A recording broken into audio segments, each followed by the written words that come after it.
एक चरित्र वर्षों से चल रहा है।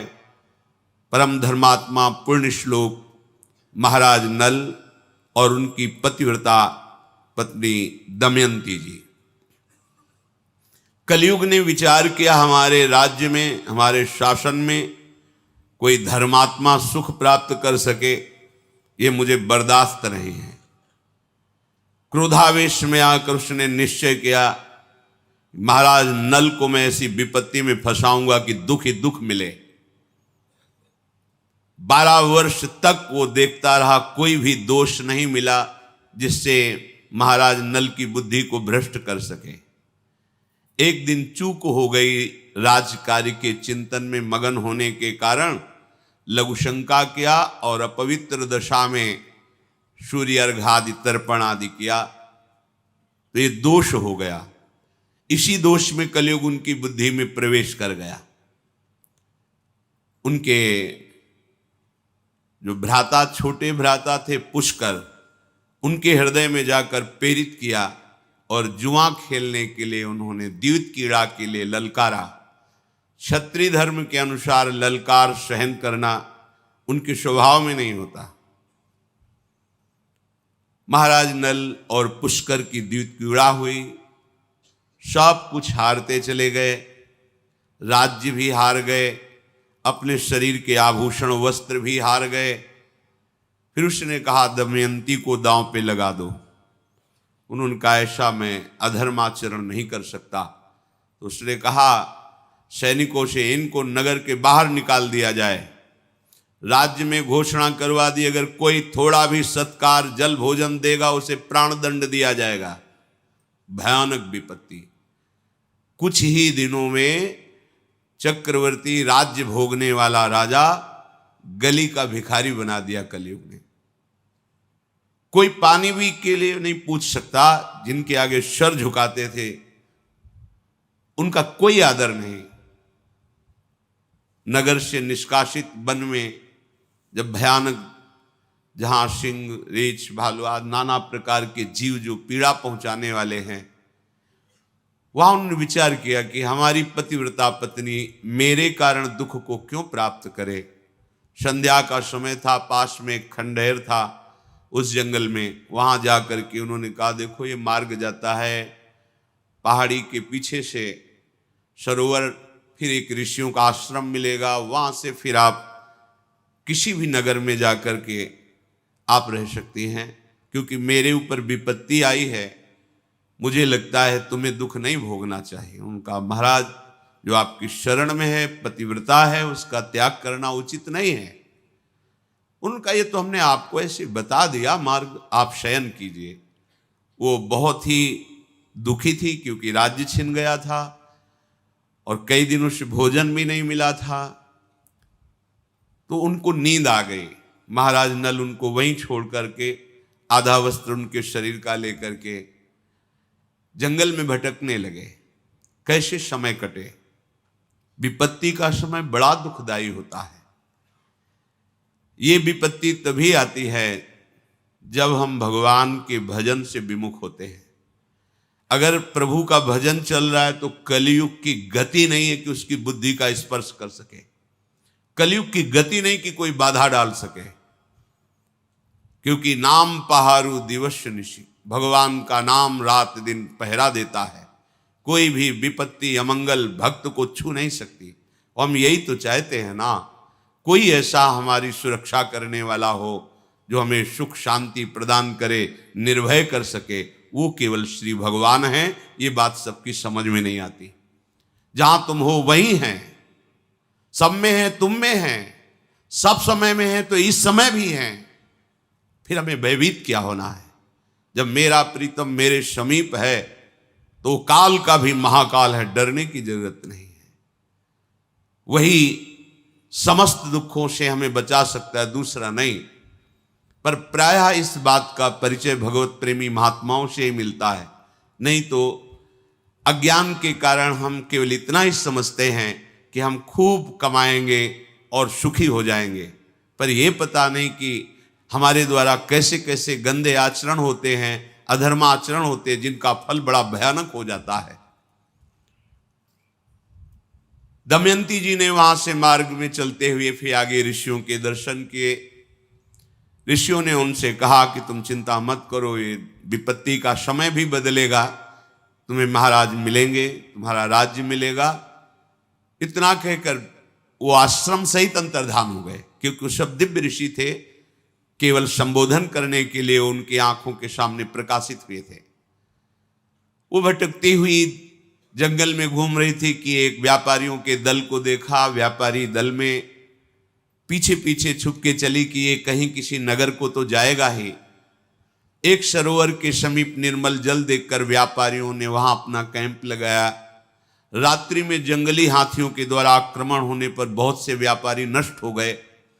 उन व्यापारियों ने विचार किया कोई अमंगल प्राणी हमारे साथ है जिससे ऐसा अनिष्ट हुआ। जब ये बात सुनी तो दमयंती जी वहां से चल पड़ी कि मैं ही यहाँ पीछे पीछे चल रही हूं, अगर इनको पता चलेगा तो हमारी प्राण हानि कर देंगे। आगे चलकर देखा तो कुछ ब्राह्मण लोग नगर की तरफ जा रहे थे, उनके पीछे चली। विदर्भ देश में प्रवेश किया।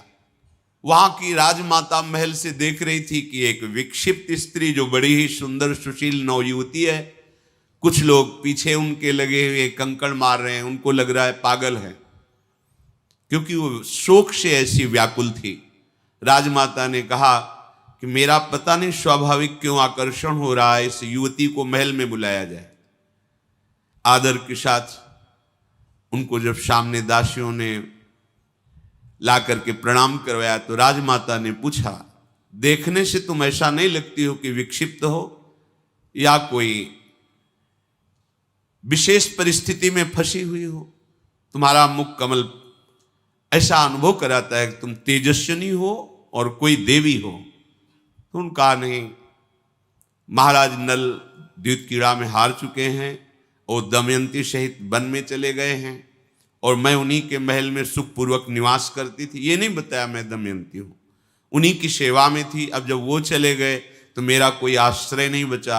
अगर राजमाता आप कृपा करें मुझे आश्रय दे दें तो आपका बहुत उपकार होगा, पर मेरा नियम है, मैं एक पतिव्रता हूं, किसी के चरण नहीं धोऊंगी, किसी का जूठन नहीं खाऊंगी, किसी पुरुष से संभाषण नहीं करूंगी, केवल ब्रह्म ऋषियों से बात कर सकती हूं।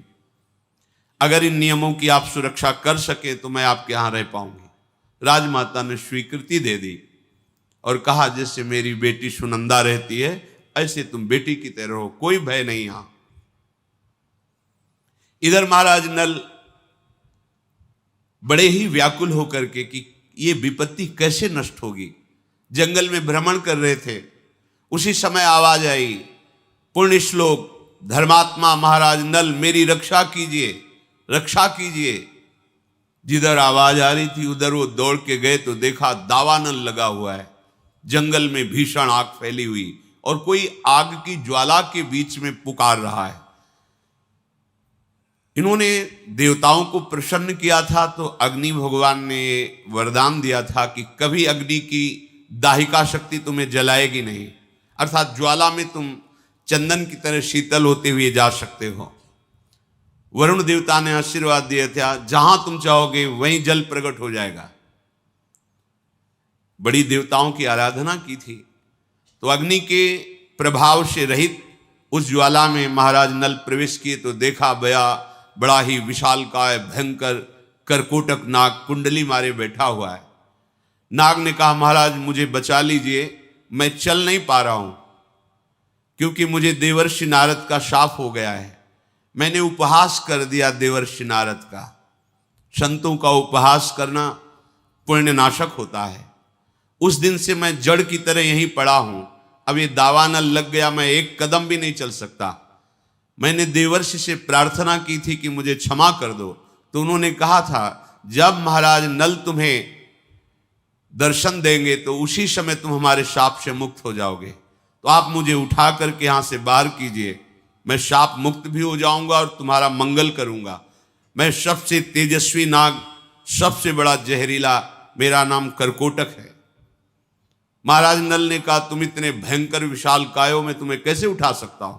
उन्होंने कहा कि आप उठाइए, मैं आपके लिए बहुत हल्का हो जाऊंगा।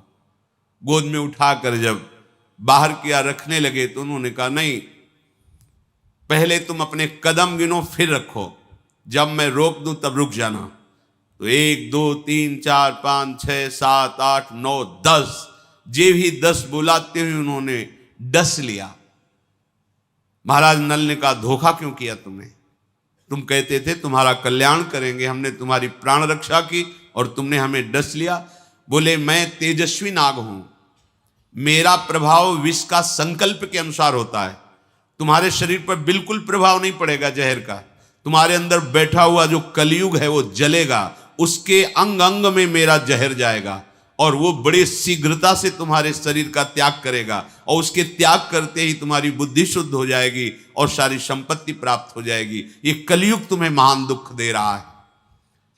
पर काटने के प्रभाव से उनका शरीर काला हो गया और नाटा हो गया। तो उनका ये क्या किया, मेरा नल रूप जो था वो तो अंतर्हित हो गया। बोले तुम्हारे काम में आएगा, क्योंकि शत्रु राजा तुम्हारा नाश कर देगा, इसलिए अब तुम्हें कोई पहचान नहीं पाएगा। आज से तुम्हारा नाम बाहुक होगा, तुम अपने को बाहुक कहना। और ये पट एक वस्त्र दिया कि जब तुम चाहना कि नल रूप प्रकट हो जाए तो ये वस्त्र ओढ़कर मेरा ध्यान करना, तो तुम्हारा ये रूप हट जाएगा और तुम नल रूप में प्रकाशित हो जाओगे। और जाओ, तुम्हारा मंगल हो। आज के बाद कभी भी कोई दाढ़ वाला जंतु तुम्हें खा नहीं पाएगा, कोई भी विषैला कीड़ा काटेगा, विष नहीं चढ़ेगा, और जहां कहीं तुम्हारी कोई विपत्ति होगी तो मैं सहायता के लिए आ जाऊंगा। ऐसा उसने वरदान दिया। महाराज नल से कहा कि तुम्हारे रक्षा के योग्य अयोध्या नरेश महाराज ऋतुपर्ण धर्मात्मा पुरुष हैं, तुम वहां जाओ, उनके समीप जाने से तुम्हारा मंगल होगा। बाहुक अर्थात महाराज नल राजा ऋतुपर्ण के समीप गए और कहा महाराज मैं समस्त कलाओं में प्रवीण हूं, विश्व में कोई अश्व विद्या का ऐसा ज्ञाता नहीं जो मेरे समान हो। तीव्रगामी रथ से यात्रा बहुत कम समय में पूर्ण कराना ये मेरे हस्त लाघव होगा, और शिल्प कला का मैं बड़ा प्रवीण हूं और राजनीति का मर्मज्ञ हूं। आपको जब कभी कोई सलाह की जरूरत होगी तो मैं सलाह भी दूंगा, आप मुझे रख लीजिए, मेरा नाम बाहुक है, अपने सारथी के पद पर रख लीजिए। उन्होंने स्वीकार कर लिया।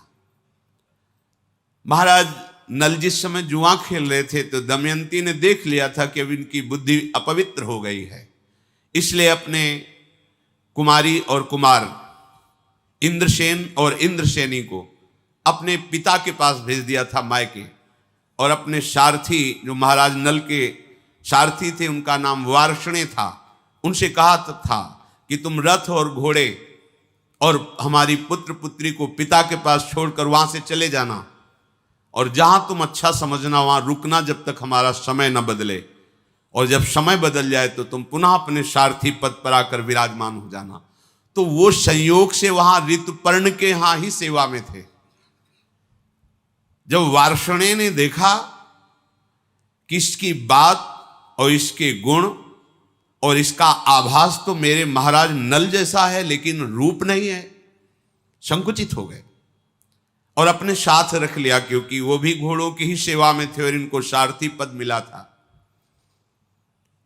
इधर दमयंती जी के हृदय में बड़ी वेदना हो रही थी कि मैं तो महल में रह रही हूं लेकिन मेरे पति प्राणेश्वर पता नहीं किस विपत्ति को सह रहे हों।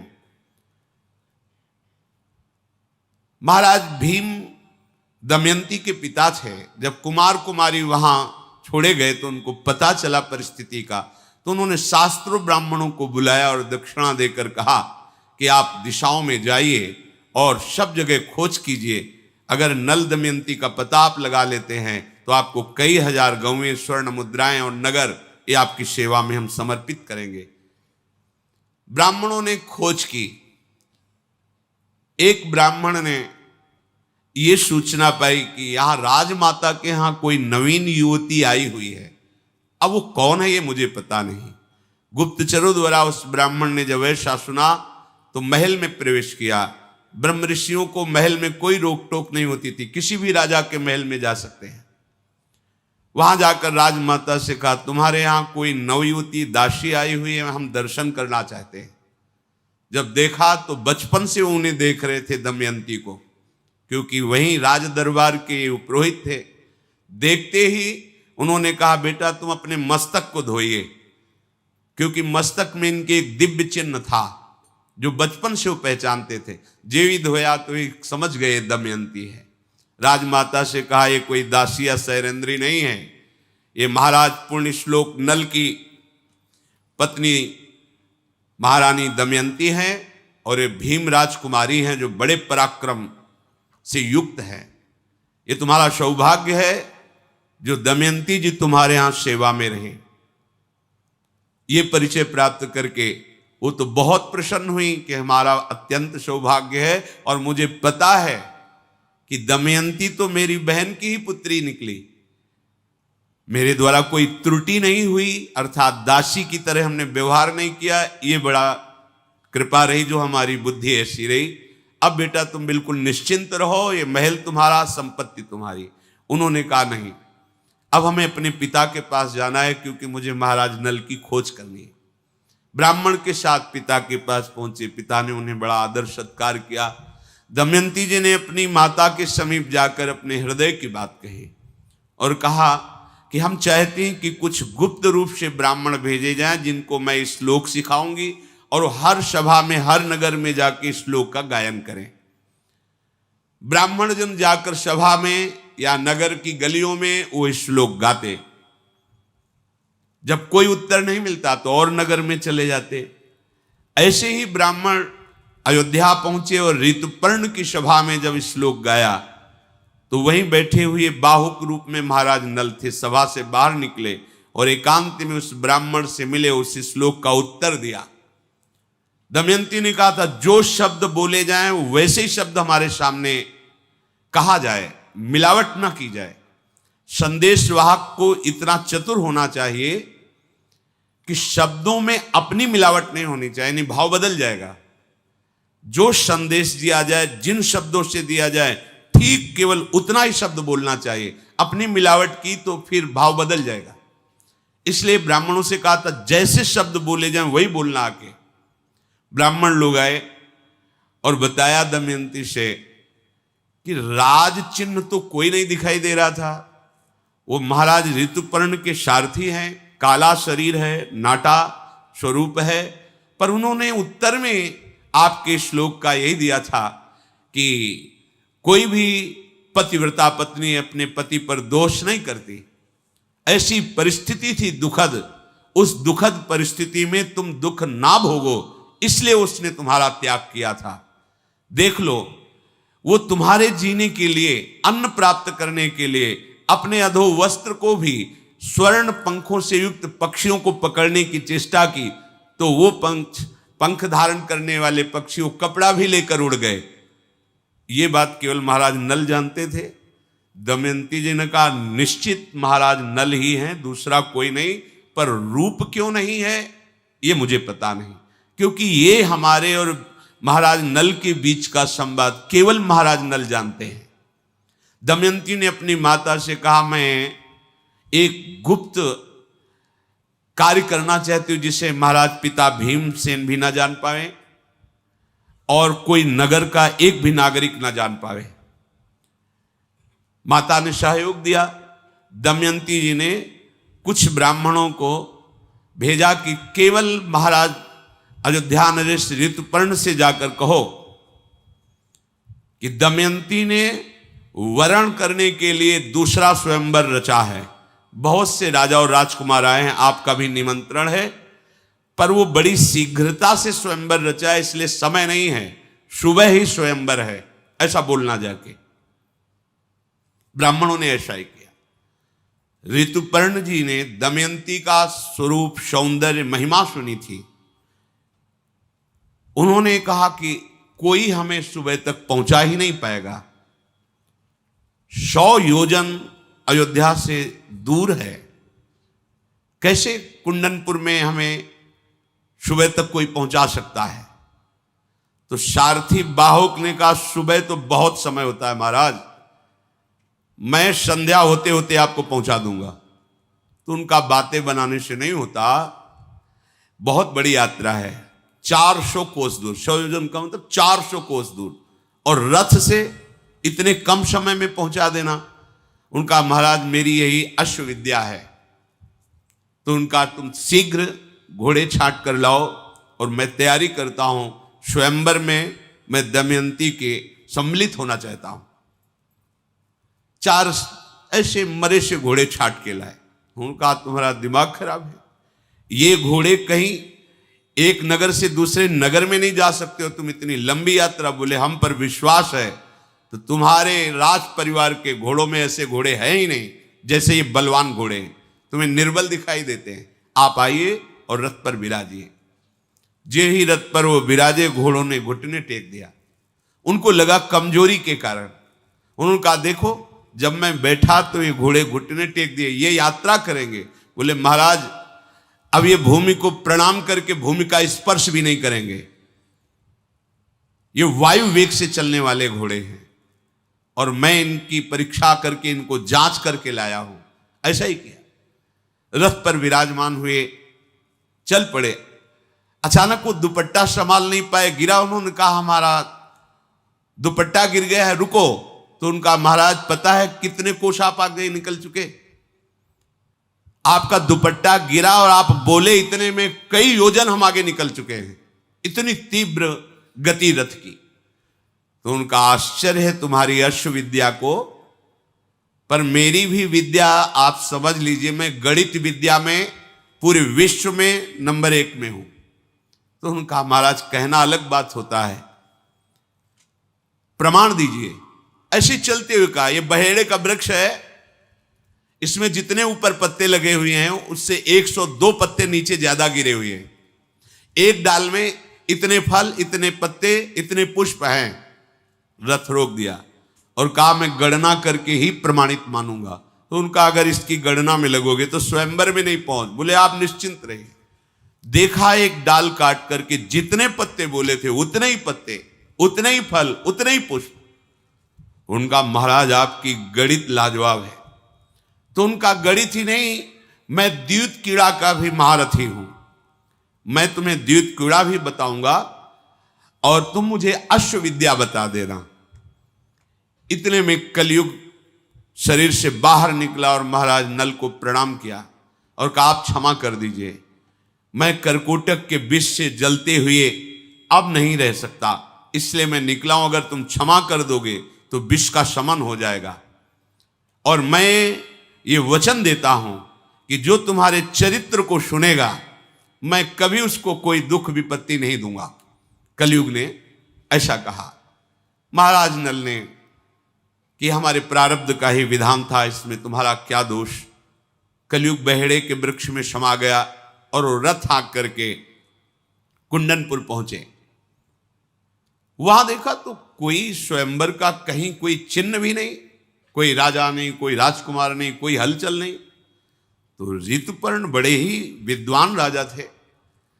मन में हुआ कि ऐसा क्यों ब्राह्मण लोग मिथ्या भाषण नहीं करते। तो ये हमारे यहां जाके बोले कि स्वयंवर है, यहां तो कोई रचना नहीं। जे ही महाराज भीम ने सुना कि बड़े बलवान विद्वान धर्मात्मा राजा ऋतुपर्ण पधारे हुए हैं, तो उनको वैसे ही अगवानी की, महल में लाए, स्वागत किया और कहा महाराज अचानक आपका आगमन मैं जानना चाहता हूं कि किस कारण से हुआ। अब वो ये तो बोल नहीं सकते कि स्वयंवर के कारण, तो वहां कुछ भी स्वयंवर का नहीं। उन्होंने कहा बस आपसे मिलने की इच्छा हुई इसलिए चला आया। उनको लगा ऐसा कैसे हो सकता है, इतना बड़ा राजा केवल मिलने के लिए आया हो बिना किसी कारण के। पर जब कह रहे हैं तो मान लेते हैं। महल में उनके विश्राम की व्यवस्था की। रथ को एकांत में जहां अश्वशाला थी वहां खड़ा करके घोड़ों को छोड़ा और सेवा में बाहुक जो महाराज नल हैं वो लग गए। घोड़ों की रखवाली करने वाले बाहुक को दासी के द्वारा दमयंती ने कहा कि आप इनकी चेष्टाओं पर नजर रखना। यद्यपि मेरा हृदय कह रहा है कि महाराज नल पधार चुके हैं, रथ की घड़घड़ाहट से मुझे अनुभव हो गया ऐसा रथ केवल महाराज नल चला सकते हैं। पर यहां 3 दिखाई दिए, एक महाराज ऋतुपर्ण, दूसरे वार्ष्णेय और तीसरा वो जो काला और नाटा। तो महाराज नल कहां हैं? और मुझे आभास हो रहा है कि मेरे पति पधारे हुए हैं। जो सत्य पे चलता उसका हृदय कभी मिथ्या संकेत नहीं करता, जो सत्य बोलता है उसकी वाणी कभी मिथ्या नहीं होती। जो पातिव्रत धर्म से युक्त है वो अपने पति के सामीप्यता का आभास निश्चित कर लेती है। दमयंती जी ने अपनी दासी से कहा कि आप जाकर के इनकी चेष्टाओं पर नजर कीजिए।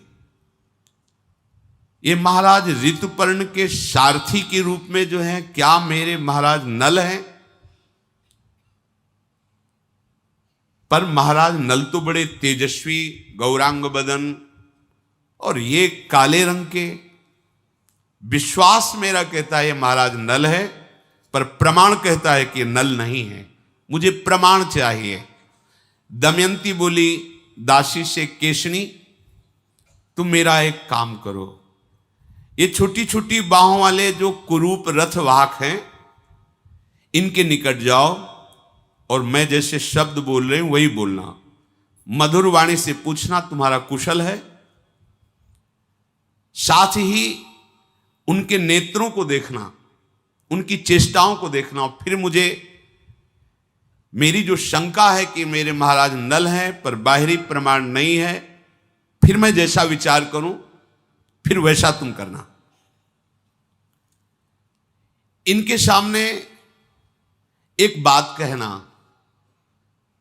कि जब एक ब्राह्मण ने ऋतुपर्ण की सभा में श्लोक सुनाया था तो तुमने उत्तर दिया था, तुम उस विषय को कैसे जानते हो?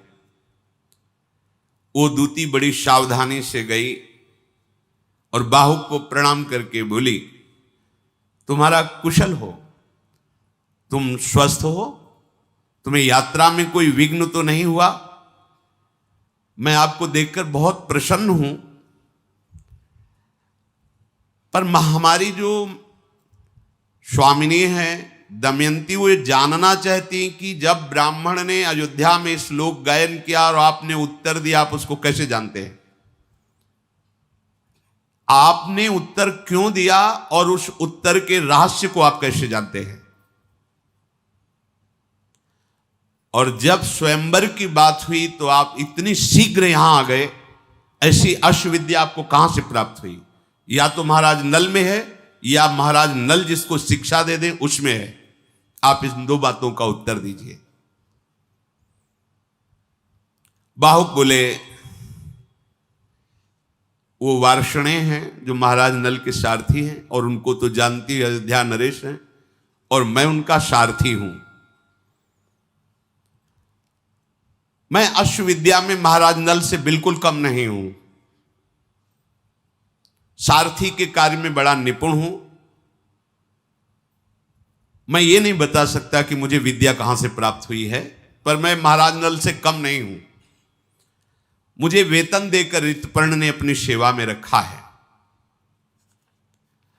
और जो तुम श्लोक की बात कह रहे हो, तो मैंने किसी से सुन रखा था,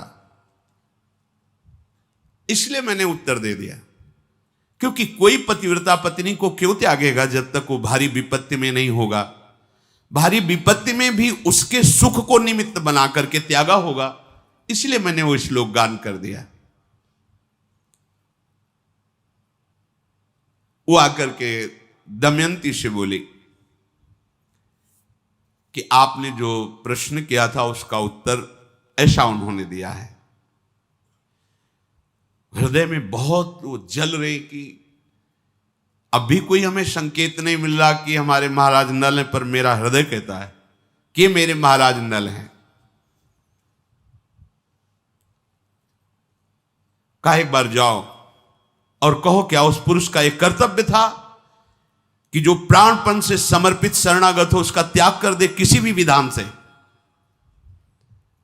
दासी गई और जाकर के कहा कि जो शोकाग्नि में वैसे ही व्यथित थी, असहाय थी, तो क्या उस पुरुष को अपनी शरणागत स्त्री का त्याग करना उचित था? ये दमयंती जी ने प्रश्न किया है आपसे, क्योंकि आपने उस पुरुष के विषय में बोला है, तो क्या उस पुरुष को उचित था? उनके आंसू चलने लगे। उन्होंने कहा कि उसके हृदय में कितना बड़ा विचार दुखद आया होगा।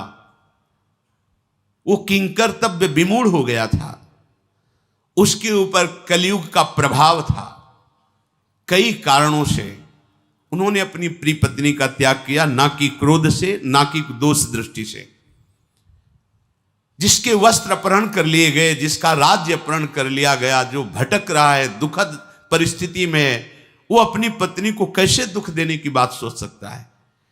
इस परिस्थिति में पत्नी को दुख ना मिले, इसलिए उसने त्याग किया था। दमयंती जी ने जब ये उत्तर सुना तो उनका, महाराज के सिवाय बात कोई कह नहीं सकता, फिर जाओ, उसकी परीक्षा करो, अब की बार कुछ बोलना मत, बस खड़ी रहना। जब वो कोई कार्य करे तो उसके कार्य पर दृष्टि रखना। उनको बोलो कि हमारे यहां कोई भूखा नहीं रह सकता, तुम आए हो, थक गए हो, भोजन पाइए, पर सब कच्चा लेके जाना, कुछ भी पका नहीं होना चाहिए। और जब वो पकाएं तब तुम थोड़ा सा निकाल कर मेरे पास ले आना और उनकी पकाने की विधि को देखना। वो आग्रह करें तो भी उनको जल और अग्नि, ये दो की सुविधा मत देना। तुम्हें जो जो लक्षण दिखाई दे वो अक्षरशः मेरे से आके कहना। दमयंती के ऐसे कहने पर उनकी दासी केशनी वहां गई और बाहुक से कहा कि हमारे यहां भूखा कोई नहीं रह सकता, महाराज तो महल में पा रहे हैं, आप स्वयं बना लीजिए। कुछ फल और कुछ रांधने की वस्तुएं जो भोजन में, वो रखी और कहा आप स्वयं अपने अनुकूल बना लीजिए, आपको कैसा अनुकूल पड़ता है वो आप अपने अनुकूल बना लीजिए। पात्र रख दिए, भोजन रख दिया, ना किसी पात्र में जल, ना कोई अग्नि। बाहुक ने ऐसे पात्रों को स्पर्श किया, जल भर गया, क्योंकि वरुण देव का आशीर्वाद था, तुम जैसे ही जल का चिंतन करोगे वहीं जल प्रकट हो जाएगा। खाद्य पदार्थों को धो करके और जे ही चढ़ाया और अग्नि का चिंतन किया तो अग्नि प्रकट हो गई। बिना कोई लकड़ी ईंधन के अग्नि स्वयं प्रकाशित हो रही है। इन चेष्टाओं को देखा, आश्चर्यचकित हो गई और वो अपने हाथ से अग्नि को संभाल रहे हैं। हाथ में कोई अग्नि जल नहीं, क्योंकि उनका वरदान था, जितना जल चाहिए उतना ही जल प्रकट हो जाता था। आश्चर्यजनक बात कि उनके हाथ में जो फूल स्पर्श हो जाए कभी मुरझाएगा नहीं, मसल दे तो भी फूल मसलेगा नहीं और सुगंधित और खिल जाएगा। पुण्यात्मा पुरुष थे। ये अद्भुत लक्षण देख करके वो शीघ्रता पूर्वक आई और दमयंती जी से कहा कि बाहुक की ये चेष्टाएं हमने देखी है। उनकी चेष्टाओं में दमयंती जी ने पूरे महाराज नल की शक्ति को देखा कि ये पावर तो केवल महाराज नल को प्राप्त है। उनका एक और परीक्षा करो, उनके पकाए हुए भोजन को लाओ, क्योंकि धर्मराज ने आशीर्वाद दिया था उस भोजन में अमृत का स्वाद मिलेगा। चारों देवता, देवराज इंद्र, अग्नि, वायु और धर्मराज, ये चारों बहुत प्रसन्न थे महाराज नल पर। बातचीत में लगाकर चतुर्दासी ने थोड़ा सा भोजन निकाला और वो दमयंती को जाके दिया।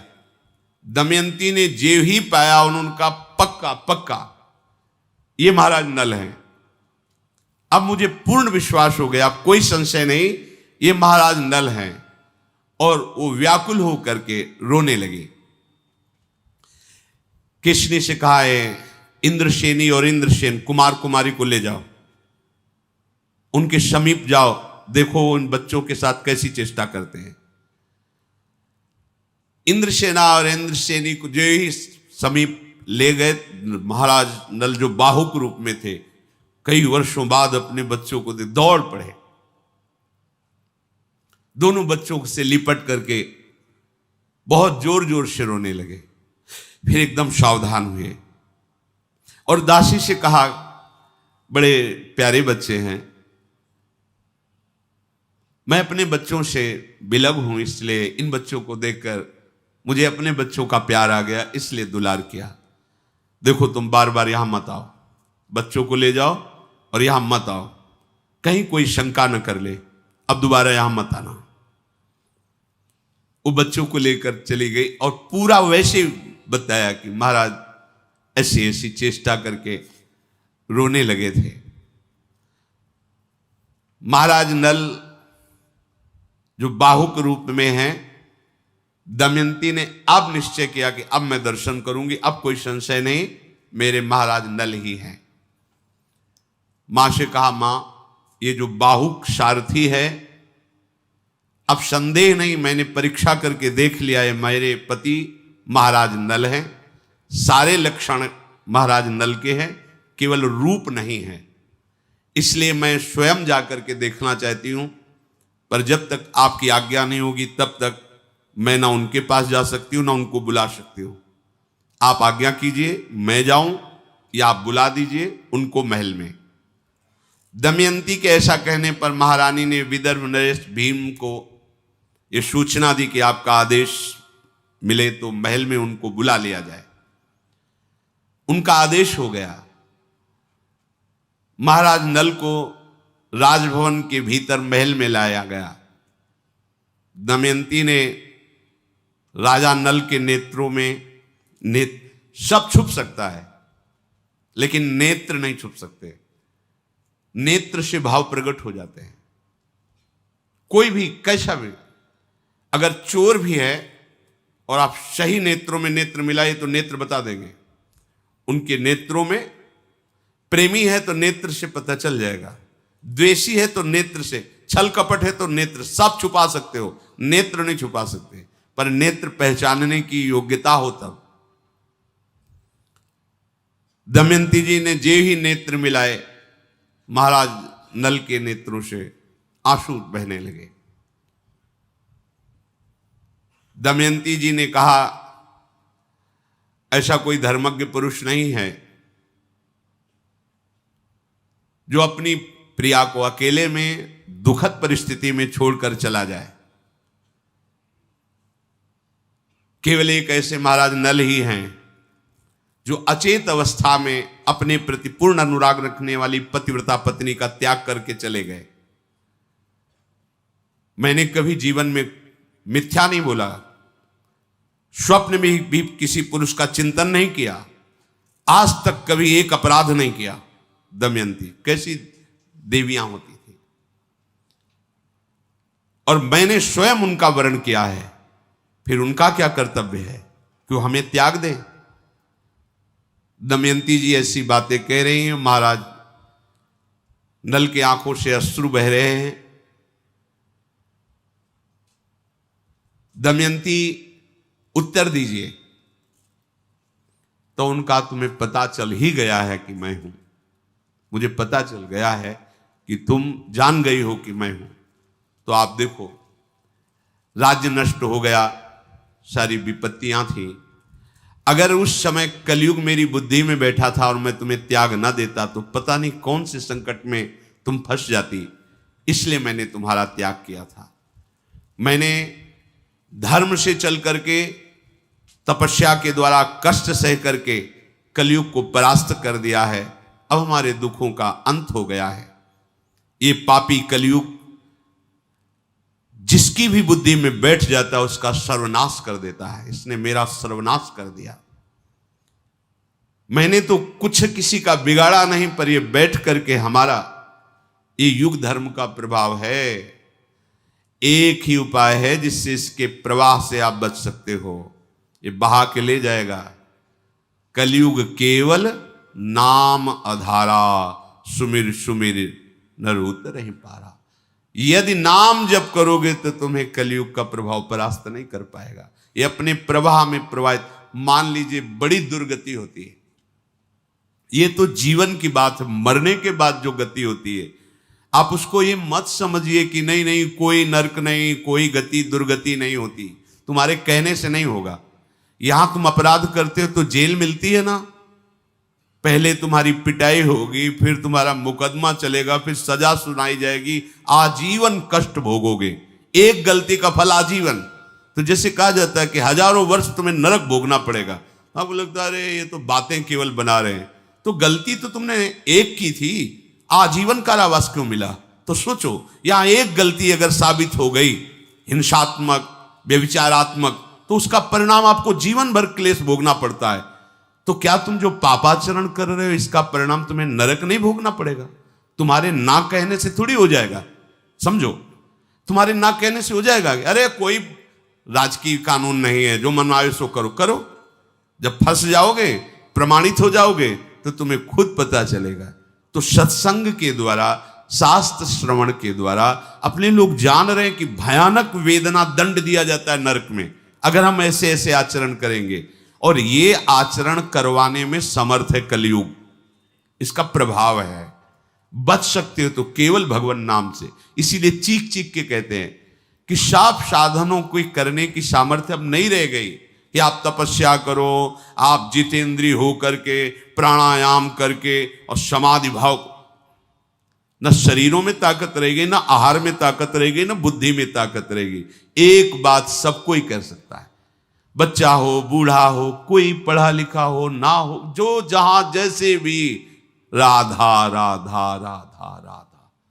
इसके लिए तुम्हें कोई ये शर्त नहीं रखी जा रही कि ऐसे हो तो राधा बोलो, नहीं, जैसे भी हो, जहां भी हो, राधा राधा राधा। तो कलयुग की क्या बात है, काल भी बाधा नहीं पहुंचा सकता, विश्वास कीजिए, काल भी बाधा नहीं पहुंचा। जहां राधा वहां कहां बाधा।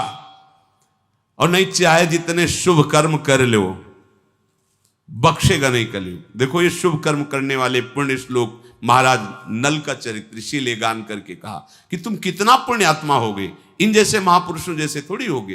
कैसी विपत्तियां, कैसे दुख, कैसे संकट भोगने पड़ रहे हैं। तो राधा राधा कहने से संकटों से बच जाएंगे क्या? पहली बात, तस्मात् शास्त्रम प्रमाणम थे। कोई बात केवल भावुकता पूर्वक कही जाए तो भी अच्छा है, लेकिन प्रमाण युक्त। हित सजनी स्वरूपा महाप्रभु हरिवंश चंद्रजू महाराज कह रहे, अनुल्लिख्यानंतानपि तदप राधान मधुपतिर महाप्रेमा विष्टम तो परम देयम विमृशति तवैकम श्री राधे गृणत इह नामामृत रसम महिम्नः कः सीमाम स्पृशति तौ दास्यैक मनसाम। कि जिसने केवल इतना सीख लिया है, राधा राधा राधा, तो लालजू ही महाराज संपूर्ण न्यायाधीशों का न्यायाधीश है, सुप्रीम पावर लालजू महाराज है। सब मुकदमा हो गया, फांसी की सजा सुना दी गई, लेकिन राष्ट्रपति ने क्षमा कर दिया तो खत्म खेल। ऐसे ही महान पापी हो, महान अपराध किया है, लेकिन भगवान श्री कृष्ण ने तुम्हें क्षमा कर दिया। अहम त्वाम सर्व पापेभ्यो मोक्षयिष्यामि मा शुचा, खत्म खेल।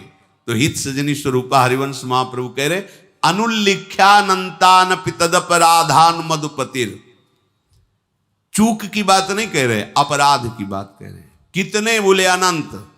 यदि तुम राधा राधा राधा राधा ऐसा रट रहे हो, तो इस नाम के प्रताप को जानने वाले श्री कृष्ण चंद्रजू तुम्हारे पूर्व के सारे पाप नष्ट कर देंगे और आगे के लिखेंगे नहीं। अनुल्लिख्यानंतानपि तदपराधान मद। फिर महाप्रेम से युक्त होकर विचार करते हैं कि इसने राधा नाम लिया है, क्या दें? तो ये माईक वस्तुएं राधा नाम के बराबर थोड़ी हो सकती है। तो आविष्ट होकर के उसको प्रेम प्रदान करते हैं, उसके पीछे पीछे डोलते हैं। बोले लाडली, ये तो आपके नाम की महिमा हुई, और कहीं किसी ने आपके चरणों का शरणागत भाव लेकर आपकी सेवा की भावना दासत्व की भावना कर ली तो उसको क्या देंगे? ये तो केवल नाम की महिमा, राधा नाम की महिमा। कलयुग की कोई चाल नहीं चल सकती, काल की कोई चाल नहीं चल सकती। जब आप राधा राधा राधा राधा रटेंगे ना, तो राधा नाम का एक प्रभाव है।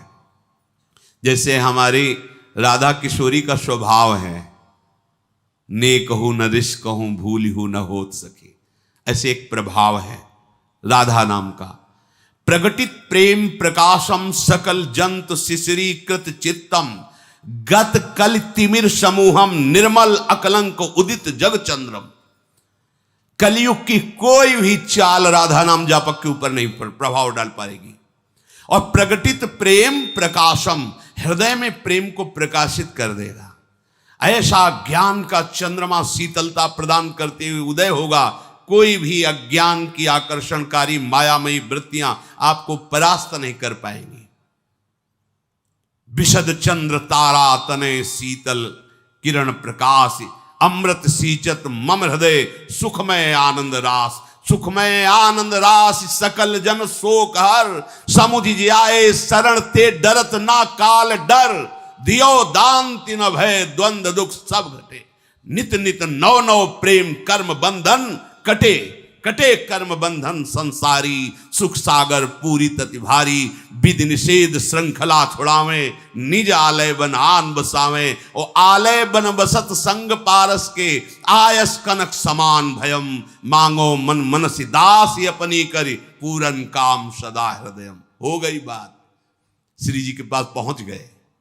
राधा राधा राधा, जितने भी श्वासें हैं, कोई भी हो कहीं भी हो, इससे सहज अमृत में बात नहीं मिल। राधा राधा राधा, कोई भी बाधा स्पर्श नहीं कर सकती। गरजते हुए तुम्हारा जीवन व्यतीत होगा, गरजते हुए।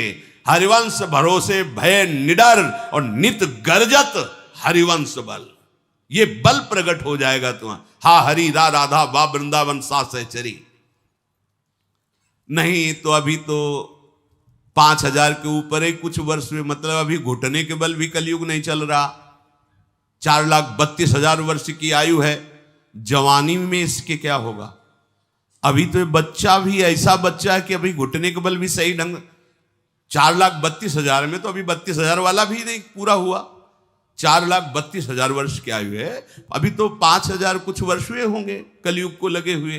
थोड़ा तो लाख में पहुंचने दीजिए, फिर देखना। भाव भ्रष्टाचारा सब संसारा धर्म सुने नहीं काना।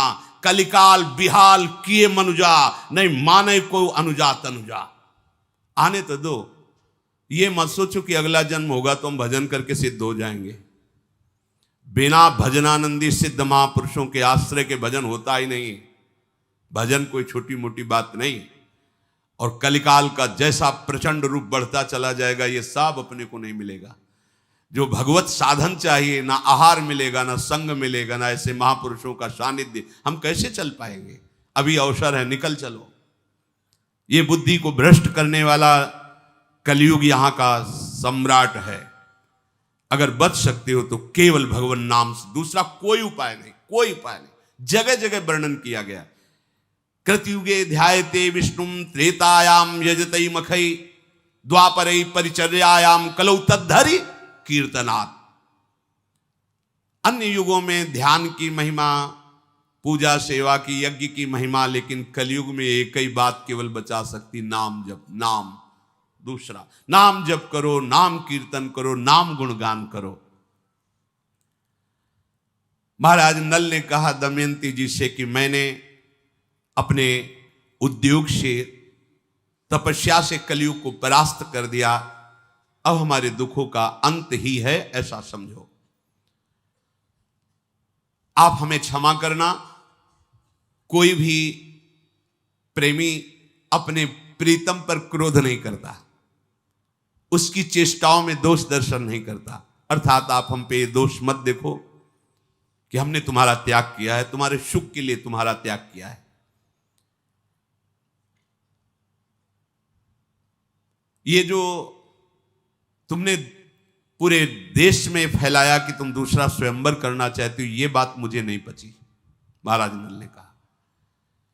क्या ऐसे पवित्र हृदय वाले को दूसरा स्वयंवर करने की बात भी सोचनी चाहिए? ये बात सुन करके दमयंती जी कांप गई और उनका तुम्हें पता होना चाहिए, ये कहीं सूचना नहीं कि मैं स्वयंवर कर रही हूं। ये केवल आपको लाने के लिए, केवल आपके महाराज ऋतुपर्ण के पास, ये ना यहां हमारे पिता को पता है, ना पूरे देश को किसी को पता है, ये केवल आपको पता है और महाराज ऋतुपर्ण को, क्योंकि ऋतुपर्ण आएंगे तो आप आएंगे, इसलिए मैंने ये बात कही थी। वस्तुतः यहाँ कोई स्वयंवर नहीं, किसी को सूचना नहीं गई है। ये योजना केवल आपके दर्शन के लिए हमने की थी कि आपको हम कैसे ढूंढ निकालें। मैं अच्छी तरह जानती हूं कि इस जगत में पातिव्रत धर्म का पालन कैसे किया जाता है। अगर आपको थोड़ा भी संशय हो तो जिन देवताओं की आपने आराधना की वही देवता मेरे भी हैं। मैं उन देवताओं से प्रार्थना करती हूं, मैं सत्य हूं, पवित्र हूं, मन वचन कर्म से कभी किसी पुरुष का भी चिंतन नहीं किया, तो प्रकट होकर साक्षी दे कि मैं पवित्र हूं।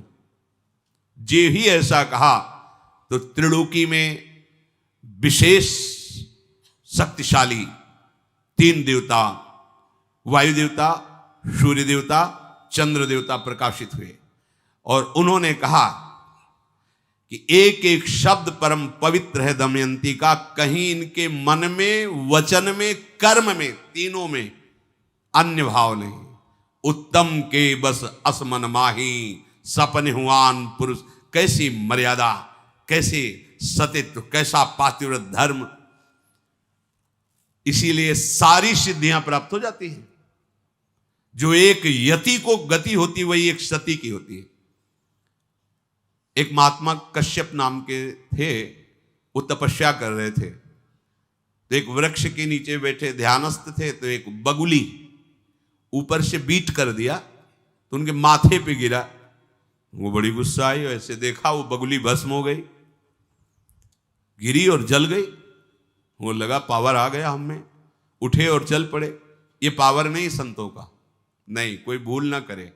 पावर ये है कि हमको सभा के बीच में मारा, अपमानित किया, और हम हृदय से प्रभु से प्रार्थना करके उसको परम पद पहुंचाएं। ये हमारा सामान, ये हमारा तपस्या है, ये हमारा बल है, यही हमारा विषय है। हमारा विषय ये नहीं कि कोई हमारे प्रतिकूल हो जाए तो उसका मंगल हो जाए, नहीं। अगर कोई हमें गाली देता है, हमारा अपमान करता है, हमारी निंदा करता है, तो हमारी साधुता इसी बात की है कि उसका मंगल हो, उसका कभी अमंगल ना हो। यह नहीं कि उसको भस्म कर दिया, उसको दंड दे दिया, या अपने तपोबल से विघ्न डालकर उसके जीवन को मिटियामेट कर दिया। ये राक्षसी भाव संतों में नहीं होता, कभी नहीं। देखो ठाकुर हरिदास जी को मार कोड़े खून से लत कर रहे हैं, 22 बाजारों में कोड़े मार मार करके जान से मारने की चेष्टा कर रहे हैं। बोले हरि बोल करता है। मुस्कुरा कर देखा, बोले अब तुम्हारा कल्याण हो जाएगा। तुमने 2 बार हरि बोला ना, अब देखो अभी तक उनको अपनी चिंता नहीं, चिंता है कि इन जल्लादों का कल्याण के। हरि बोल बोला। ईसा मसीह जी को क्रूस पे टांगा गया, अश्रुधारा चली। निज जनों ने पूछा, प्रभु क्या आपको बहुत पीड़ा हो रही? तो उनका हाँ, हृदय में। इस शरीर के लिए नहीं, मैं इनके लिए ईश्वर से प्रार्थना कर रहा हूं कि जिन्होंने मुझे क्रूस पर टांगा है, इनको क्षमा करना, इनकी बुद्धि शुद्ध करना, इनको सदैव सुख प्रदान करना। प्रभु ये आपके बच्चे अज्ञानी हैं, इनको कभी दंड ना देना। यह है महात्मा का स्वरूप, ये है महात्मा के स्वरूप। थोड़ी की बगुली ने हग दिया, उसे भस्म कर दिया। मानते हैं तपस्या में बल है, पर तपस्या अबोध प्राणियों की हिंसा करने के लिए है क्या? अब वो अहंकार से उठे और एक घर में भिक्षा के लिए गए, आवाज लगाई भिक्षाम दे। तो घर से एक बहू निकली, उसने कहा महाराज कुछ क्षण रुकिए, अभी अभी आपकी व्यवस्था करते हैं भिक्षा की। और दूसरे दरवाजे से उनके पतिदेव पधारे, तत्काल वो भूल गए। पतिदेव का आगमन होते ही उनकी परिचर्या में रह गए। जब उनको जल पिला लिया तब कहा, आपके घर के द्वार पर भिक्षावृत्ति के लिए कोई भिक्षुक महात्मा खड़े हैं, आपकी आज्ञा हो तो उनको भिक्षा दे आए। उनका अवश्य अवश्य, अगर आप पहले बता देती तो आप पहले ही चली जाती। उनका नहीं, हमारा पहला कर्तव्य है आपकी सेवा करना। वो आपके भवन में आए, इसलिए आपसे आदेश की आवश्यकता है। नजदीक गए तो बहुत गुस्सा हुए वो, क्योंकि बगुली को जला चुके थे ला। इतना विलंब कैसे हुआ? तो उनका, महाराज मैं एक पतिव्रता हूं, मेरे लिए मेरे पति से बढ़कर कोई नहीं है। अगर आपको भिक्षा देने आए तो उनके भवन में आप आए, इसलिए मेरा आपके प्रति आदर भाव पति के भवन में आने के कारण है। और मेरे पति पधारे तो मैं उनके स्वागत में उनको बैठाया, जल पिलाया, फिर आदेश लेकर। तो मुझे जानती नहीं हो? तो जानती हूं। वो पेड़ की बगुली मत समझ लेना। उस देवी ने कहा वो पेड़ की बगुली मत समझ लेना कि तुम गुस्सा से देखोगे भस्म हो जाओ। अभी तुम बच्चे हो, अभी तुम्हें पता ही नहीं तपस्या किसे कहते, धर्म किसे कहते। एक अबोध प्राणी को भस्म करके तुम अपने को सिद्ध समझ। होश उड़ गए उनके, क्योंकि वहां कोई था नहीं। अब तो घबरा गए, हाथ जोड़ा और कहा, देवी तुम तो एक घर की बहू हो, श्रृंगार की हुई, ना कोई तपस्या, ना तुम कैसे जानती हो? बोले मुझे तीनों कालों का ज्ञान है, केवल अपने पति की आराधना करने पर। मैं अपने पति को भगवान मानती हूं, मन वचन कर्म से उनकी सेवा में रहती हूं, कभी मिथ्या छल कपट नहीं करती, इसलिए मुझे पूरा तीनों काल का ज्ञान है। क्या हुआ है, क्या हो रहा है, क्या होगा, तीनों का ज्ञान है। अभी तुम अबोध हो, तुम्हें ज्ञान की आवश्यकता है। कहां जाऊं? बोले जाओ, एक व्याध है, उन व्याध के पास जाओ, वो तुम्हें बताएंगे कि ज्ञान किसे कहते हैं। व्याध हमें ज्ञान देगा? ब्रह्म ऋषि वो। बोले जाओ। तो तुम वहां गए तो शुरू था, कितने किलो चाहिए? बोले आधा किलो। बोले ये ज्ञान देगा? और चलने लगे तो उनका, सुनो सुनो महाराज, वो पतिव्रता ने भेजा है ना, थोड़ी देर रुको, गाहक निपटा ले, फिर आपसे बात करते हैं। बिना फोन का बोले बताओ, हम तो यहाँ त्रिकाल स्नान करते हैं, प्राणायाम, संध्या, गायत्री, तब, और ये मांस वेश्या इसको पता है? जब तो बोले मुझे बड़ा आश्चर्य हो रहा, आपको कैसे सिद्धि प्राप्त हुई? बोले मैं अपने माता पिता को भगवान मानता हूं, आठों पहर उनकी सेवा करता हूं, व्याध कुल में जन्मा हूं, इसलिए कुल का कर्म करता हूं, कोई हिंसा नहीं करता हूं, कोई झूठ छल कपट नहीं करता हूं। घर ले गए तो सिंहासन में बूढ़े माता पिता थे, साष्टांग प्रणाम किया और दिखाया कि मैं आठों पहर जैसे भगवान की सेवा की जाती है, अपने माता पिता की सेवा करता हूं, इनको मैं अपना भगवान मानता हूं, इसलिए मुझे तीनों काल का ज्ञान प्राप्त हो गया। जैसे पुंडरीक जी अपने माता पिता को भगवान मान, तो विट्ठल भगवान उनके दर्शन देने के लिए आए थे। अगर हम अपने धर्म से युक्त हैं तो धर्म का बड़ा प्रताप होता है। दमयंती जी ने कहा मेरी पवित्रता को प्रमाणित करने के लिए तीनों देवता प्रकाशित हो गए, सूर्य, चंद्र, वायु, महाबली वायु, और कहा मैं प्रमाण देता हूं, साक्षी हूं। क्योंकि सूर्य चंद्र क्यों प्रकट हुए? रात्रि में भगवान चंद्र की साक्षी रहते, दिन में भगवान सूर्य, और दिन रात्रि दोनों के साक्षी वायु देवता होते हैं। वायु के बिना जी नहीं सकता कोई, इसलिए प्रधान तीन देवता प्रकट हुए और कहा आज तक मन वचन कर्म से दमयंती जी ने कभी किसी और का चिंतन ही नहीं किया।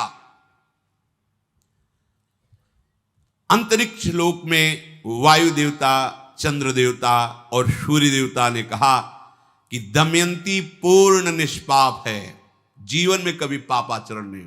कैसे महाभागवत जन है। तुम्हारी प्राप्ति के लिए दमयंती आज भी देखो, जो वस्त्र तुमने काटा था आधा ले गए थे वही ओढ़े हुए हैं।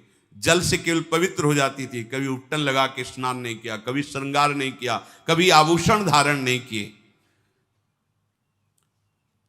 दमयंती परम पवित्र है, आप बिना किसी प्रश्न के इनको स्वीकार करें। दमयंती जी को महाराज नल ने हृदय से लगाया और कहा कि अब तुम बाहुक के हृदय से नहीं लगी हो। देखो करकोटक नाग का स्मरण करके जे ही वस्त्र रखा उन्होंने दिया था तो वो नल रूप से प्रकाशित हो गए। नल रूप जे ही प्रकाशित होया, दमयंती जी ने बहुत प्रसन्न होकर के अपने पिता माता से कहा आज हमारे मनोरथ सफल हो गए हैं। जैसे चंद्रोदय होने पर शीतलता छा जाती है, ऐसे पूरे नगर में उत्सव मनाया गया। दमयंती के माता पिता ने बड़ी सेवा की दोनों की, इसलिए फिर उन्होंने अनुमति मांगी कि अब मुझे अपने राज्य जाना है। राजा नल ने विनीत भाव से ससुर को प्रणाम करके कहा कि आपकी बड़ी कृपा रही, अब आप मुझे आशीष दीजिए, मैं अपने राज्य को जा रहा हूं। जो विपत्ति में सहयोग करे वही रिश्तेदार, वही मित्र, पर प्रायः ऐसा कम होता है। विपत्ति में लोग मुख फेर लेते हैं। कोई बिरला ही जो धर्मात्मा पुरुष भगवत भाव वाला हो वही सहयोग करता है। नहीं, विपत्ति में फंसे हुए को चाहे जितना सगा संबंधी हो, हमने देखा है, भ्रमण के समय देखा है, जीवन में देखा है, प्रभु के सिवा कोई साथ देने वाला नहीं दिखाई देता। जब ये पता चलता है ना कि ये किसी काम का हमारे नहीं रह गया, तो कोई प्यार नहीं करता, कोई साथ नहीं देता। और ये तब तक समझ में नहीं आता जब तक विपत्ति नहीं आती। इसलिए बड़े बड़े संतों ने कहा है कि विपत्ति बहुत बड़ा मित्र है, जो असली चेहरा संसार का दर्शन करा देता। जो थोड़े दिन होए, हित अनहित या जगत में जान परे सब। कौन वास्तविक मेरे से प्यार करता है ये पता चलता है विपत्ति में। महाराज, आपने विपत्ति में मेरा सहयोग किया। आपने जो सहयोग किया उसका थोड़ा सा और आप सहयोग कीजिए कि मेरे को कुछ संपत्ति दीजिए, क्योंकि मैं अपने राज्य को वापस लाने के लिए एक बार जुआ फिर खेलूंगा जाके। तो बहुत से अश्व, 16,000 बलवान हाथियों को स्वर्ण से आभूषित करके, 600 पैदल सैनिक और 150 सुंदर स्वर्ण जटित रथ महाराज नल को दिए। बड़ी स्वर्ण असरफियां आप जाइए। हमारा राजा नल अपनी सब वैभव के साथ अपनी राजधानी में गए और पुष्कर से कहा कि आओ, हमने संपत्ति एकत्रित कर ली, अब जुआ होगा। तुमने छल के द्वारा मुझे हराया था, अब मैं धर्म के द्वारा तुमसे विजय प्राप्त करूंगा। उसने कहा महाराज बड़ी बड़ी बातें मत करो, अभी तो सब कुछ हार के गए थे। खेल तब होगा जब इस दांव में दमयंती को भी लगाओगे आप। महाराज नल ने कहा दमयंती मेरे प्राण संपत्ति सब एक दांव में, और तेरे प्राण और राजधानी, राज परिकर, राज खजाना एक दांव में। एक ही बार का पासा पड़ेगा।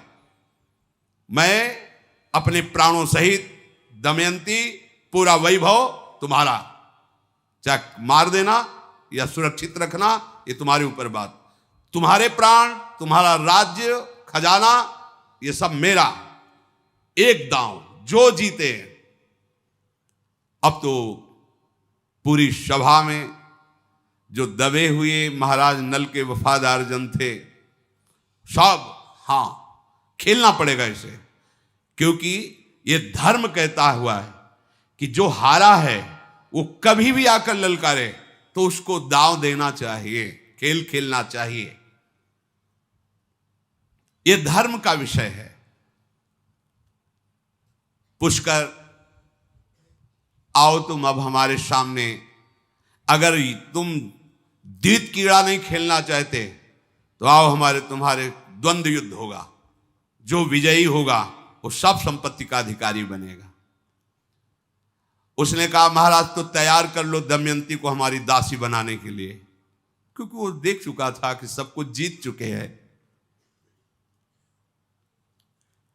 महाराज नल ने कहा गलत शब्द का उच्चारण नहीं, असंबद्ध प्रलाप बिल्कुल नहीं।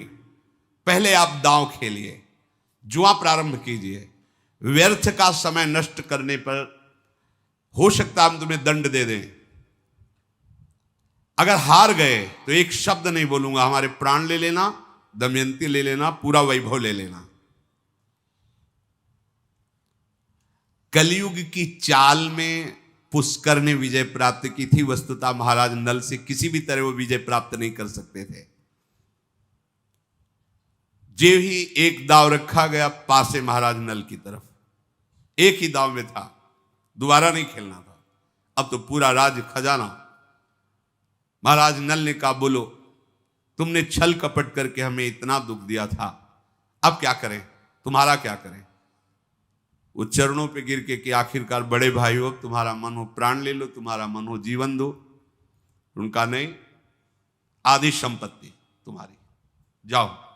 धर्म ये नहीं कहता, जाओ तुम सुखपूर्वक जियो, आधी राजधानी का शासन तुम संभालो, जाओ। हम ये जो प्रसंग सुनाया महाराज नल का, ये इसलिए सुनाया, श्री भगवान ने एक श्लोक में कहा कि शुभ और अशुभ ये दोनों कर्म तुम्हें केवल दुख ही देंगे। यद्यपि शुभ का फल सुख होता है और अशुभ का फल दुख होता है, लेकिन जो यहां शुभ का फल सुख होता है वो भी दुख ही होता है, क्योंकि दुखालयम अशाश्वतम, ये दुखमय ही है। जैसे एक रास्ते में संत जा रहे थे तो उन्होंने देखा कि एक स्वर्ण सर्फियों से भरी थैली है, तो एक शिष्य ने उठाया, देखा अरे स्वर्ण सर्फियां, प्रसन्न हो गया। महाराज चुप, वहीं रख वहीं रख। उनका क्यों? बोले इसलिए कि ये दुख है, ये सुख नहीं है। बोले महाराज गली गली रोटी मांगने से अच्छा है सर्फिया पास रहेगी, जिसको आदेश करेंगे वो भोजन देगा। बोले दुख है। प्रायः श्रद्धावान पुरुष ही गुरु के वचनों पर विश्वास करते हैं, क्योंकि गुरु दूर की देख के कह रहे हो, तुम नजदीक की देख के कह रहे हो, तो तुम्हें नजदीक में लगता क्या संकट है? ये बावराईपन तो है कि मिली हुई संपत्ति का त्याग कर रहे हैं, कह रहे नहीं चाहिए, और अभी हमको कहेंगे कि जाओ गांव से रोटी मांग के लाओ। ये क्या है? गुरुजनों की बात पर यदि विश्वास होगा तो परिणाम में आप समझोगे, मार्ग में हो सकता है आप न समझ पाओ।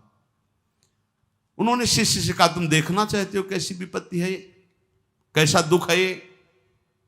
बोले प्रभु मुझे तो सुख ही नजर आ रहा है, इसमें क्या दुख नजर आ रहा है? बोले छुप जाओ झाड़ियों में, थोड़ी देर नाम जप करते हुए देखना ये कैसी विपत्ति है। 4 घोड़सवार निकले वहां से, उन्होंने देखा थैली, उतरे, अरे उसमें स्वर्ण सर्फिया है। बोले यार तो फिर तो आनंद आ गया, अब हम यहीं रुकते हैं, आज यहीं खान पान होगा। सुनो तुम जाओ बाजार और अच्छे अच्छे पदार्थ लाओ, कुछ पेय पदार्थ लाओ, खाया पिया जाए, फिर यहां से चले गए। बोले 2 लोग रुको, 2 लोग जाओ। 2-3 सर्फियां उससे ले ली, ढेर सारी सर्फियां, 2 लोग, उनके पास अस्त्र शस्त्र भी थे। वो गए लेने, दोनों ने विचार किया ये 4 हिस्से लगेंगे, अगर 2 लगे तो कैसा रहेगा? बोले बढ़िया, वो ऐसा करते हैं जहर मिला देते, उनके भोजन हम लोग पा लेते, कह देंगे हम लोग तो पाया है, आपके लिए लाए हैं, दोनों में जहर मिला देते हो, दोनों पाएंगे, मरेंगे, आधा आधा हो जाएगा। बोले पक्का। ऐसा ही किया, उसमें हलाल जहर मिला दिया। इधर दोनों बोल रहे कि अगर 2 हिस्से लगे तो कैसा रहेगा? बोले बढ़िया रहेगा। बोले आते ही शूट कर देना, वो कर देंगे, ठीक। वो भोजन में 2 के लिए जहर मिला के ला रहे मारने के लिए, और इन दोनों ने आते ही दोनों को गोली ठोक दी। दोनों उधर मर गए, नजदीक गए, बोले अभी तो मरी गए हैं, भोजन पा लेते हैं फिर आराम से चलते हैं। बढ़िया पेय पदार्थ और भोजन पाया, दोनों वहां मर गए। गुरु ने कहा देखा, चारों मर गए। देखा, ये है विपत्ति, और ये जब तक पड़ी रहेगी कितनों की जान ले लेगी। ऐसे ही हम लोग जिसे सुख समझते हैं वही हमारी दुर्गति का कारण बना हुआ है, क्योंकि भगवान ने इसका नाम दुखालयम रखा है, तो सुख कैसे हो सकता है? इस दुखालय में शुभ अशुभ कर्मों के परिणाम से तुम्हारा मंगल नहीं होने वाला। कैसे मंगल होगा? बोले चित्तस्य ही प्रसादेन हंति कर्म शुभाशुभम प्रसन्नात्मात्मनि स्थित्वा सुखमानन्त्यमश्नुते। जब कोई मनुष्य अपने चित्त को प्रभु के चरणों में, उनके नाम में लगाता है, उसका हृदय पवित्र होने लगता है और उसके शुभ और अशुभ दोनों कर्म नष्ट हो जाते हैं। ये बात महामहिमामयी है, इसके सामने कोई बात नहीं। चित्तस्य ही प्रसादेन हंति कर्म शुभाशुभम। अशुभ कर्मों को तो हम बाधा समझते हैं और शुभ कर्मों को नहीं समझते हैं। नहीं, बिल्कुल वैसे ही शुभ कर्म बाधा है जैसे अशुभ कर्म है। अशुभ कर्म लोहे की जंजीर है, शुभ कर्म सोने की जंजीर है। तो सोने की जंजीर में खंभा में बांध दिया जाए, चाहे लोहे की जंजीर में, बात तो दुख तो दोनों में है। कैसे नष्ट होंगे शुभ अशुभ कर्म? जिसका चित्त प्रभु से जुड़ गया है तो प्रसादेन हृदय में प्रसन्नता जागृत होती, पवित्रता जागृत होती है। और भगवत भजन हंति कर्म शुभाशुभम, शुभ अशुभ कर्म का नाश कर देता है। ये बात पकड़ो भाई। आप जहां भी जाते हैं, जहां भी किसी संत महात्मा के पास, किसी तीर्थ में, किसी भगवत विग्रह के दर्शन हेतु, या कहीं किसी डॉक्टर या किसी झाड़ फूक, कहीं भी एक ही उद्देश्य होता है, दुख की निवृत्ति हो जाए। आप सच्ची मानो, कहीं भी जाओ, अगर आपका चित्त भगवान से विमुख है तो शंकर सहस विष्णु अजतो ही सकहि न राख राम कर द्रोही। विश्वास कर लो, वही तुम्हारा सर्वनाश कर देंगे। भगवान से अपने चित्त को जोड़े बिना तुम्हें कहीं शांति नहीं मिल सकती। कुछ भी करके देख लो, तुम्हारे शुभ अशुभ कर्म तुम्हें दंड देंगे ही। शुभ अशुभ कर्म से बचने का एकमात्र उपाय है प्रभु के चरणों का आश्रय लेकर नाम जप करना। हंति कर्म शुभाशुभम। आगे कह रहे, लक्षणम तू प्रसादस्य यथा तृप्तः सुखम स्वपेत, निवाते वा यथा दीपो दीपेत कुशल दीपितः। जैसे अच्छे अच्छे भोजन को पाकर तृप्त हुआ मनुष्य आराम से सोता है, ऐसे ही जब कोई खूब भजन करता है और उसके शुभ अशुभ नष्ट हो जाते हैं तो उसका मन चंचलता रहित होकर, कामना रहित होकर विश्राम को प्राप्त हो। पायो परम विश्राम राम समान प्रभु नाही को। इसी की चाह में भटक रहे हो, देश विदेश दौड़ भाग जितनी, मन विश्राम को प्राप्त हो जाए, आनंद युक्त हृदय हो जाए। और ये संसार के भोगों में, संसार के संग्रहों में हो ही नहीं सकता जब तक प्रभु का भजन नहीं करो। प्रभु का भजन करने से कैसा आनंद मिलता है? जैसे भूखा आदमी अच्छे अच्छे पदार्थ पाकर शीतल छाया में सो रहा हो, ऐसे ही हृदय में वो विश्राम, वो सुख मिलता है। व्यास भरोसे कुंवर के सोवत पाव पसार। वायु रहित स्थान में जैसे दीपक रख दो, बिल्कुल हिले डुले बिना वो लौ चलती रहती है। भजन तुम्हारा तभी परिपक्व माना जाएगा जब भरी सभा में, भीड़ में, बाजार में आपके मन की स्थिति प्रभु में कैसी हो? वायु रहित स्थान में रखे हुए दीपक के लौ की तरह। भजन की पूर्णता किसमें यहां बता रहे हैं? जब आपके मना स्थिति हो, जैसे वायु स्थान में दीपक रखा है, बिल्कुल एक तार लो जल रही, ऐसे एकदम अखंड तेल धारावत भगवत चिंतन चल रहा है। चाहे सभा में हो, चाहे एकांत में हो, चाहे बाजार में हो, चाहे निर्जन में हो। इसके लिए सबके लिए साधारण उपदेश है। ये साधारण शब्द इसलिए प्रयोग कर रहे हैं कि असाधारण भी साधना होती। जो असाधारण साधना होती उसमें रात्रि के 1 या 2 के बीच में जग जाया जाता है। पूरी दिनचर्या, जैसे आप सब कृपा पात्रों की, श्री जी की कृपा से यही दिनचर्या चल रही। क्योंकि जब हम यहाँ 2:45 बजे, तो यहाँ सब रंगोलियाँ बनी हुई, तो मतलब है कि 2 बजे 1:30 बजे से शुरू किया होगा, तभी तो ऐसा। लेकिन साधारण दिनचर्या प्रत्येक प्राणी के लिए कह रहे हैं। अगर आप आनंद चाहते हो तो पूर्व रात्रे परेचयु युंजाना सततम मनः। 8 पहर होते हैं, तो 8 पहर में एक पहर 3 घंटे का, 8 × 24, तो दिन का पक्ष 12 घंटे, 4 पहर, 4 × 12, रात्रि का पक्ष 12 घंटे। उसमें कह रहे हैं कि 3 घंटे रात्रि लगने पर और 3 घंटे रात्रि जाने पर केवल भजन करना चाहिए। अर्थात 10 बजे जैसे सो जाए तो 11, 12, 1, 2, 3, 4, 6 घंटे हो गए। 4 बजे के बाद सबको जग जाना चाहिए।